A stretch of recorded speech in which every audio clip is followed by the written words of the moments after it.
Deixa eu te contar um negócio que aconteceu aqui no sertão de Pernambuco, que até hoje me faz acordar no meio da noite gritando. Você pode não acreditar, mas eu vi com esses meus próprios olhos e o cheiro de sangue ainda está impregnado nas minhas roupas, na minha alma. A gente era gente simples, de lida, caçadores por necessidade, mas não por esporte. A gente só queria proteger o que era nosso. E foi justamente por causa do nosso que o inferno veio nos visitar. Começou com o gado. Eram ferimentos, que não batiam com onça nem com cão bravo. Eram rasgos profundos, feitos por uma força que a gente nunca tinha visto. O Damião foi o primeiro a dizer: "É coisa ruim, gente. É lobisomem." Eu ri. A gente riu. No sertão, a gente tem medo de seca, de polícia corrupta, de doença, não de bicho de lenda. Mas o riso morreu na garganta quando a Mariazinha, a filha mais nova do Chico, sumiu. Não sumiu, foi levada. A charqueada ficou manchada de um rastro pesado, que começava com pegadas de homem descalço e terminava com patas que pareciam cascos de cavalo, mas com garras. Gritos? Não ouvimos. Apenas um uivo que rasgou o silêncio da noite, um som que não era de dor, mas de fome satisfeita. Foi ali que a gente parou de plantar e passou a caçar. Não caça miúda, não veado. A gente estava caçando a besta que vestia pele de homem nas sextas-feiras. O grupo se formou na base da desgraça. Eu, o Chico, que estava cego de ódio, o Damião, o único que realmente entendia de praga, coisa antiga, e mais uns 4 peões corajosos, armados de bacamartes, facões e o que era pior, a certeza de que a maioria de nós não voltaria para casa, porque a cada noite que passava, o monstro ficava mais rápido, mais esperto. Ele não só atacava, ele estudava a gente. O sacrifício de cada um que caía só parecia alimentar a maldade dele, tornando o lobisomem quase invencível. A gente não caçava mais o bicho estava caçando a gente. Nossos corações viraram tambores de medo. Onde havia coragem, agora só tinha a necessidade brutal de vingança e sobrevivência. A mata do sertão, antes refúgio, se tornou o palco de um massacre lento, onde a lua cheia não trazia luz, mas sim a sombra de dentes e garras. O que eu vou contar agora não é história para boi dormir. É o relato crudo que é olhar a morte nos olhos e saber que ela veste a pele de alguém que você pode ter conhecido. Prepare-se, porque o que aconteceu naquelas noites é algo que devia ter morrido conosco. Eu consegui sair, mas a fera me seguiu para dentro da cabeça. Agora me diz uma coisa, você acredita em lobisomem? Já sentiu na pele o medo de saber que o monstro pode estar vestindo a camisa do vizinho? Comenta aqui embaixo. Me diz o que te assusta de verdade, porque só quem viveu o terror entende a escuridão. Nós preparamos a primeira emboscada na beira do Riacho Seco, onde encontramos os restos da última vítima de gado. O cheiro de decomposição era forte, mas o cheiro de fera era mais forte ainda. Algo metálico e sujo, como ferro velho, misturado com bosta. O Damião tinha feito cruzes de galhos de aroeira e benzido nossas balas com água benta que ele buscou na paróquia de Cabrobó. Ele disse: "Se for praga, água benta cega. Se for bicho, o chumbo para. Se for os dois, reza." Nós éramos 7, espalhados em leque, com as espingardas engatilhadas, o silêncio da noite nos sufocando. Eu estava escondido atrás de um umbuzeiro velho, o coração batendo na garganta, pronto para puxar o gatilho. Não esperamos muito. O uivo veio de longe, mas parecia que rasgava o ar bem em cima de mim. Não era um lobo, era uma máquina de garganta, algo que misturava a dor humana com a ferocidade animal.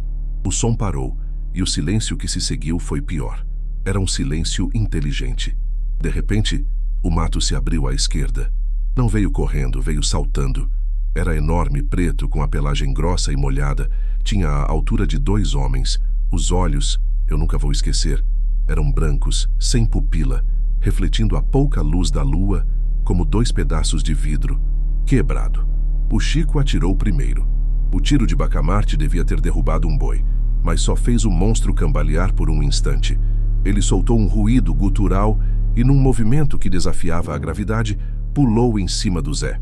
O Zé não teve tempo de gritar. Só ouviu o estalo de ossos. O caos se instalou. Nós abrimos fogo.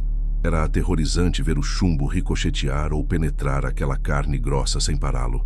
Ele estava focado no Zé, rasgando o corpo dele com uma frieza brutal, terminando o serviço, antes de se virar para nós. Eu mirei no peito, puxei o gatilho. A bala do Damião, benzida com água benta, atingiu a pata dianteira. O lobisomem guinchou, mas não de dor, de fúria. E ali eu entendi. Ele não era apenas um animal. Ele estava nos caçando de volta. Ele parou, olhou para cada um de nós, e o ódio naqueles olhos brancos era pessoal. Em menos de um minuto, ele sumiu na escuridão, levando consigo um pedaço do Zé. Nós saímos da toca, tremendo. O Zé estava irreconhecível. O Chico chorava. Mas era um choro seco, de raiva. Nós éramos 7. Agora éramos 6. O Damião olhou os rastros e disse: ele é esperto. Ele sabe que chumbo mata. Mas ele quer que a gente saiba que ele é mais rápido. A fera não tinha fugido. Tinha dado uma lição. Eu senti o hálito dele no meu rosto mesmo de longe. Aquele cheiro de ferro velho e morte. Voltamos ao amanhecer, carregando o que sobrou do nosso amigo e a certeza horrível de que a prata não era suficiente e que a fé podia estar nos abandonando naquele deserto. A caçada tinha começado de verdade e nós éramos a isca. O lobisomem do sertão de Pernambuco não era um mito, era a personificação da nossa desgraça, e ele conhecia o caminho de casa. O medo se solidificou no estômago, um caroço duro que nunca mais ia sair dali. Depois da perda do Zé, nós mudamos a estratégia. O Chico estava inconsolável, mas o ódio dele era o que nos mantinha em pé. Damião, que tinha visto a criatura de perto, começou a desenhar os movimentos dela na terra seca. Ele notou que o bicho não usava só a força. Ele usava o terreno a favor, se escondendo onde a gente achava que só havia cactos. E o pior, ele parecia evitar as balas benzidas, como se soubesse a diferença entre um tiro comum e um tiro com a bênção da igreja. Nós decidimos tentar uma armadilha mais elaborada, não mais emboscada direta, mas um cerco com redes de aço, roubadas de um caminhão que passava, e estacas de madeira de lei, afiadas e untadas com gordura de porco e pólvora, esperando que o cheiro atraísse o monstro para a área que delimitamos. O Damião garantiu: o cheiro de sangue atrai a fera, mas o cheiro de pólvora e gordura atrai a curiosidade. Ele vai se aproximar para ver o que a gente está fazendo. Montamos a armadilha numa clareira perto da fazenda abandonada. Eu estava encarregado de monitorar os rastros. Na terceira noite de vigília, o bicho chegou. Não ouvimos uivo, nem barulho de galhos quebrando. Ele simplesmente apareceu na linha de árvores, a uns 200 metros. Ele estava parado, observando. O que me gelou o sangue foi que ele não parecia impaciente. Ele parecia calculista. Ele ficou ali por meia hora, movendo só a cabeça, como se estivesse mapeando cada corda, cada estaca. Ele nos viu. Eu sei que viu, mas não atacou. Ele só assistiu ao nosso trabalho. Aí ele fez algo que provou que ele não era só instinto. Ele caminhou para a margem da clareira, fora do nosso perímetro de aço. E ali, com a pata dianteira, ele começou a cavar. Ele não estava tentando entrar na armadilha. Ele estava testando o chão. O Lourenço, que estava na vigilância comigo, murmurou: ele está contornando a gente. Ele sabe o que a gente está fazendo. De repente, o lobisomem parou de cavar e olhou diretamente para a nossa tocaia. Ele soltou um grunhido baixo, quase um riso rouco. E então ele recuou para a mata, na direção oposta à armadilha, em direção à única casa isolada que restava na área, a do Tarcísio. Nós gritamos um para o outro e corremos. A armadilha, nosso trabalho, de 3 dias tinha sido ignorada. O bicho tinha nos ensinado que ele não cairia em truques de caça simples. Ele estava atacando a gente onde doía mais, nossas famílias e nossos amigos. Chegamos tarde demais na casa do Tarcísio. A porta estava arrombada, as paredes manchadas.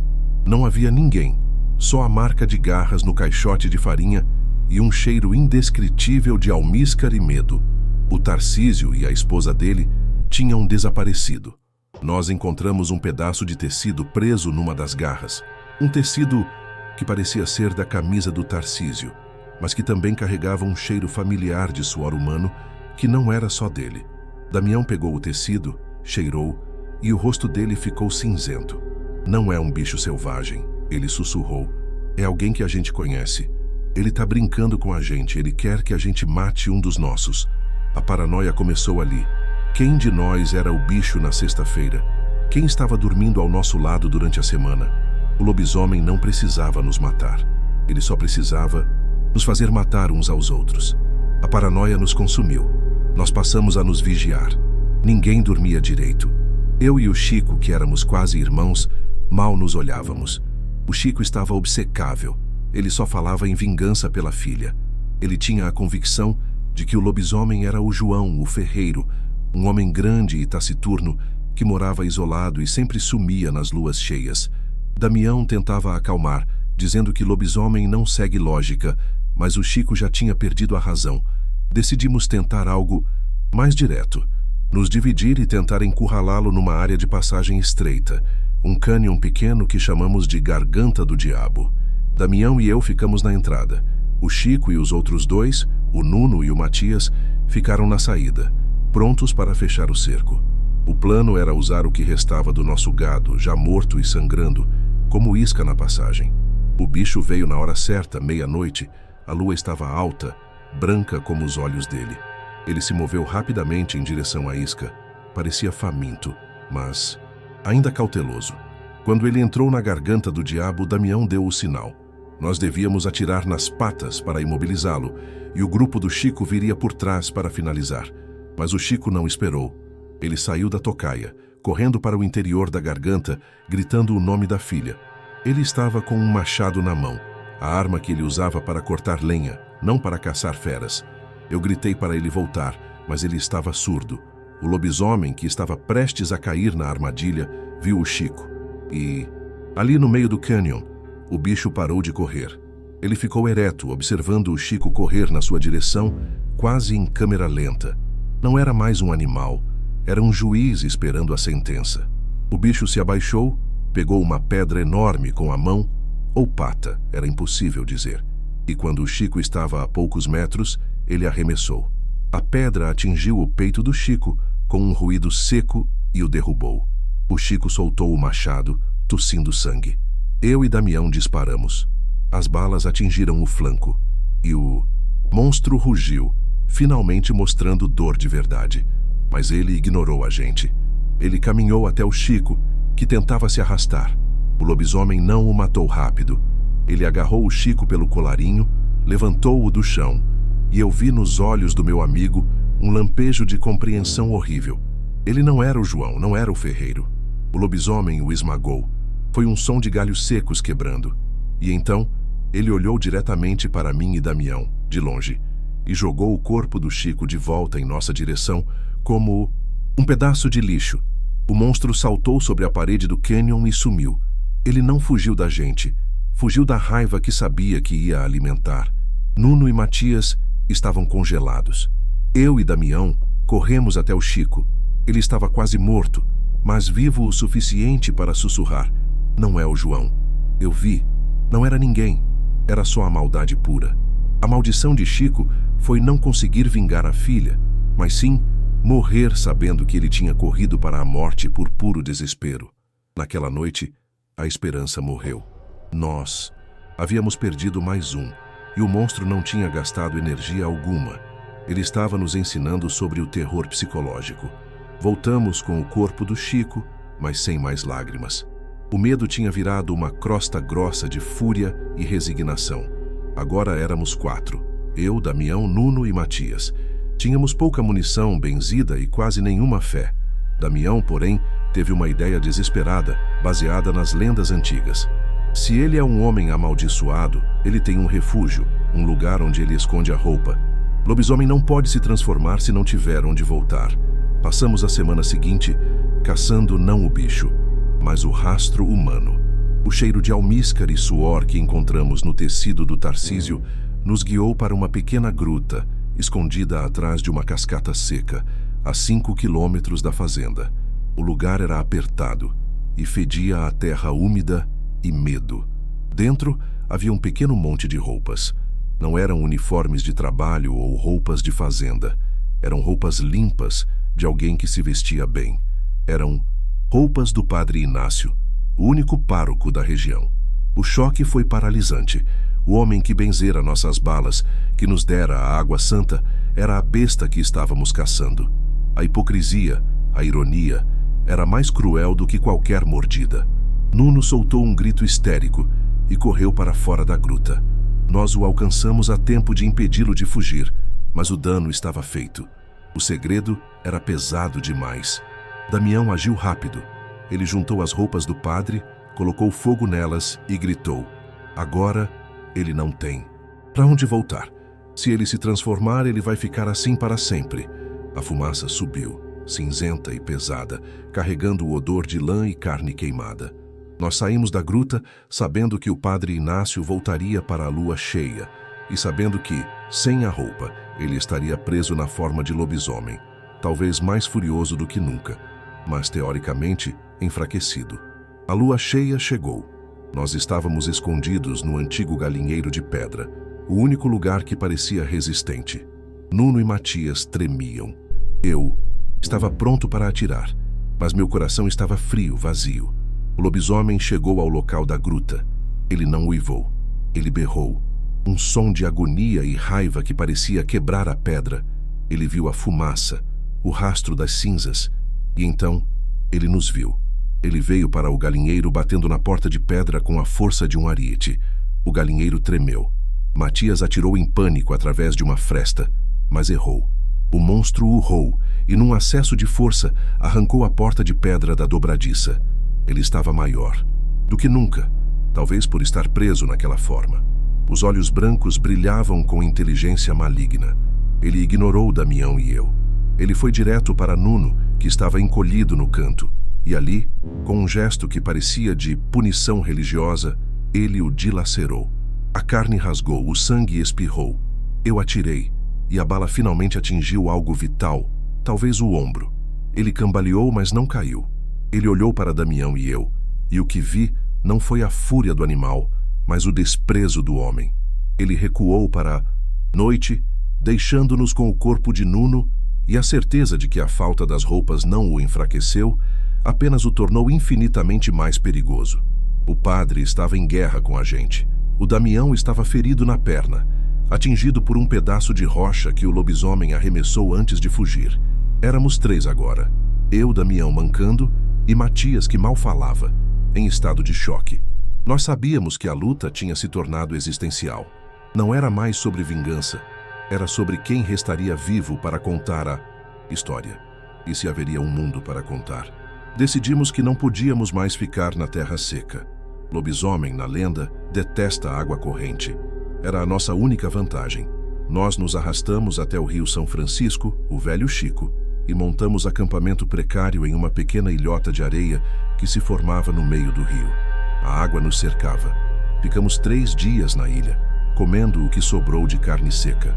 Matias passava o tempo olhando o rio, sem piscar. O Damião cuidava da ferida, sussurrando orações. No 4º dia a lua estava nova, escura. Achamos que tínhamos ganhado um descanso, que talvez o monstro só atacasse na lua cheia. Grande erro. Ao pôr do sol, vimos algo se mover na margem. Não era o lobisomem, era o padre Inácio. Ele estava nu, magro, coberto de cicatrizes, com a pele pálida e os olhos fundos. Ele estava agindo como um animal, curvado sobre as mãos e os pés, mas estava na forma humana.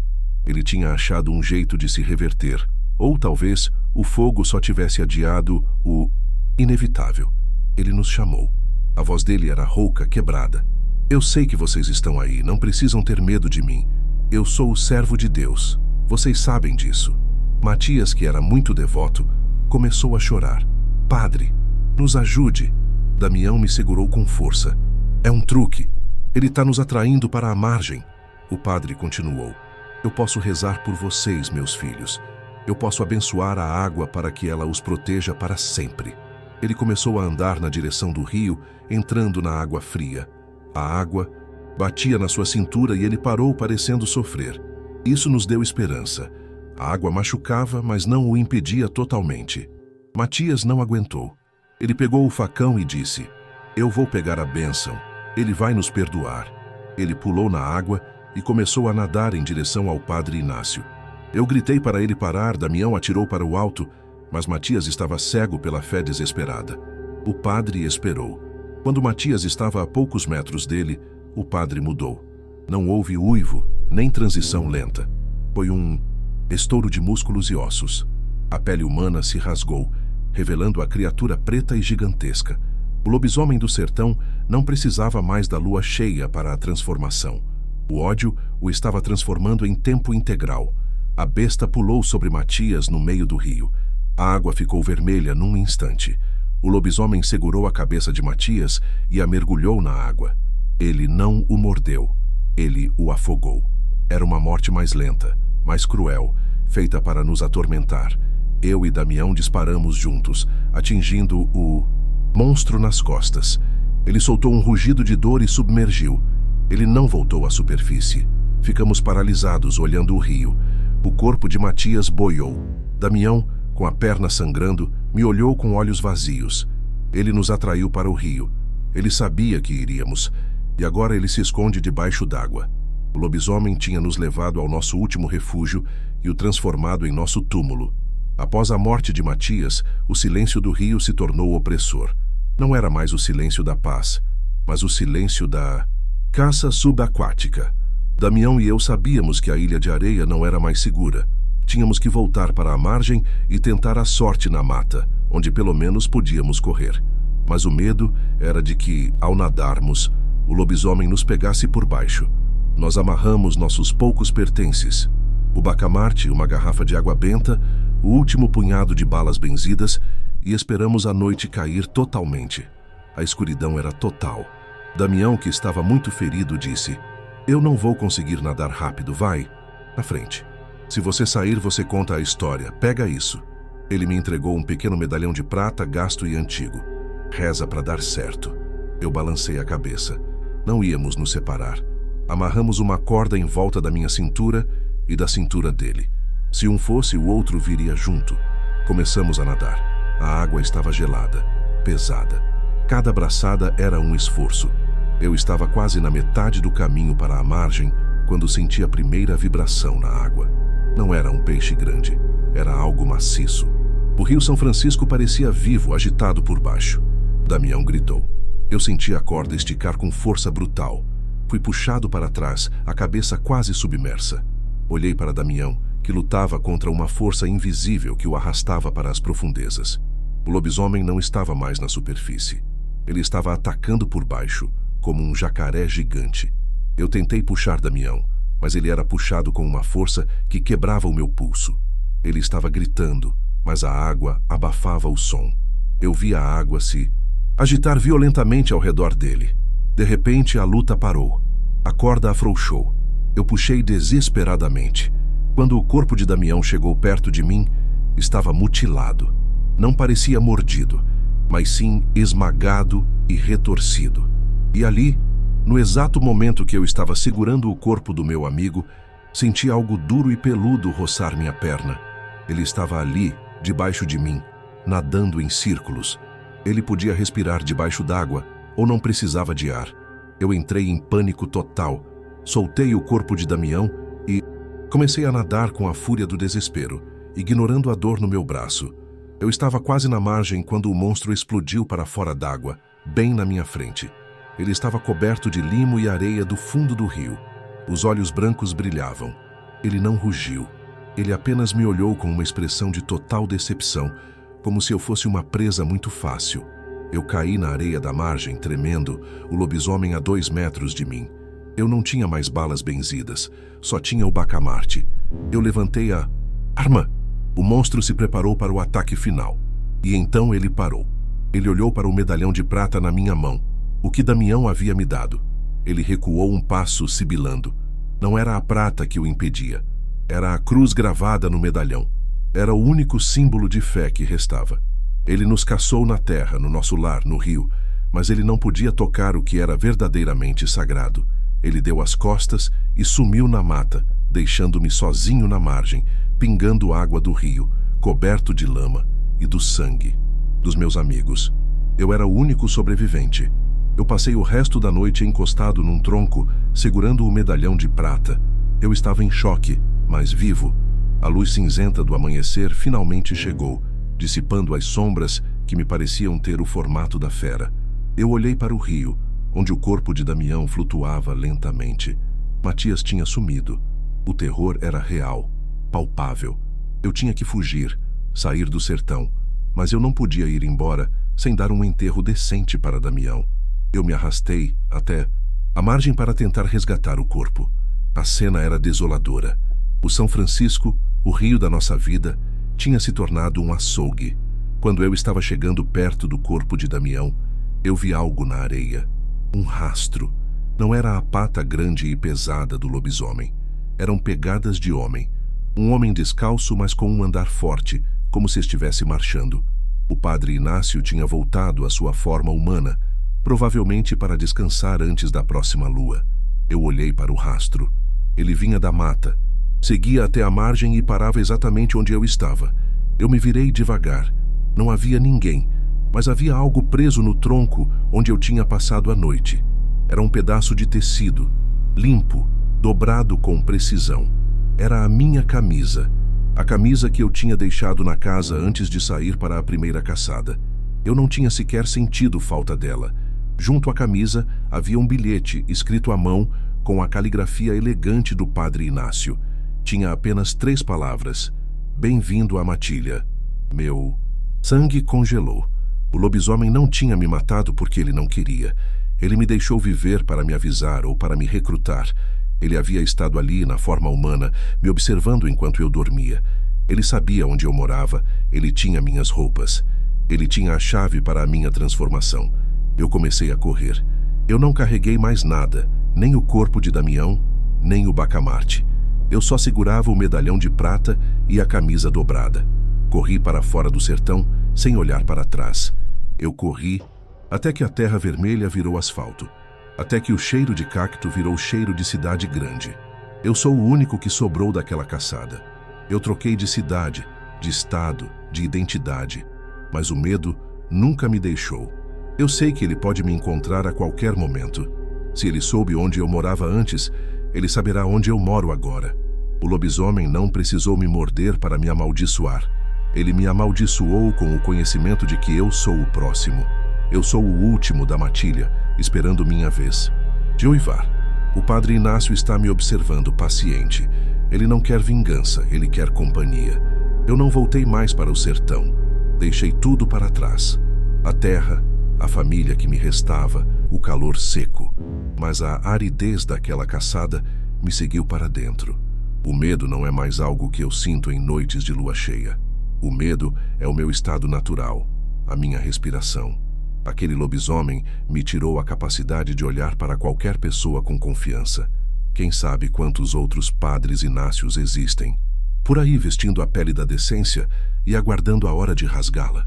O terror não foi ver a besta, mas sim perceber que a besta era, na verdade, a face mais inteligente e cruel da humanidade. O padre Inácio me deixou a camisa e o bilhete para me atormentar. Ele me deu a promessa de que a minha vida agora tem um prazo de validade, um tempo até que o ódio e o trauma se tornem a força que ele precisa para me transformar. Eu vivo com o fantasma de Damião, Chico, Zé, Nuno e Matias. Eu os traí no momento em que comecei a fugir, mas a alternativa era me tornar um deles, me tornar o predador que eles caçavam. Eu me pergunto se o bicho sente falta da sua forma humana, se o padre ainda tem resquícios de alma por baixo daquela pelagem preta. Mas não consigo encontrar compaixão. Só vejo os olhos brancos, sem pupila, que refletem apenas a escuridão. O lobisomem do sertão não é um mito regional. É um parasita que usa a fé e a confiança para se alimentar. E eu sou o único que sobrou para carregar a memória desse massacre. O que me salvou foi a prata, mas o que me condena é a espera. Eu guardei o medalhão. Não o uso, apenas o olho. Ele é a única prova física de que eu lutei contra o demônio. Mas o bilhete, aquele bilhete com a minha camisa, eu queimei. Não queria dar a ele a satisfação de saber que a mensagem me alcançou, mas ela me alcançou. E o aviso de que sou o próximo me faz checar o espelho toda noite. E se o rastro não for mais humano, e sim de pata? E se o uivo vier de mim? A pior parte é a incerteza. Ele não precisa me atacar fisicamente. Ele só precisa esperar que eu sucumba ao desespero, que a fera se manifeste de dentro. Eu estou na mira, e o sertão não está mais lá atrás. O sertão está em mim, e a lua em qualquer lugar que eu vá continuará cheia, esperando o meu último grito.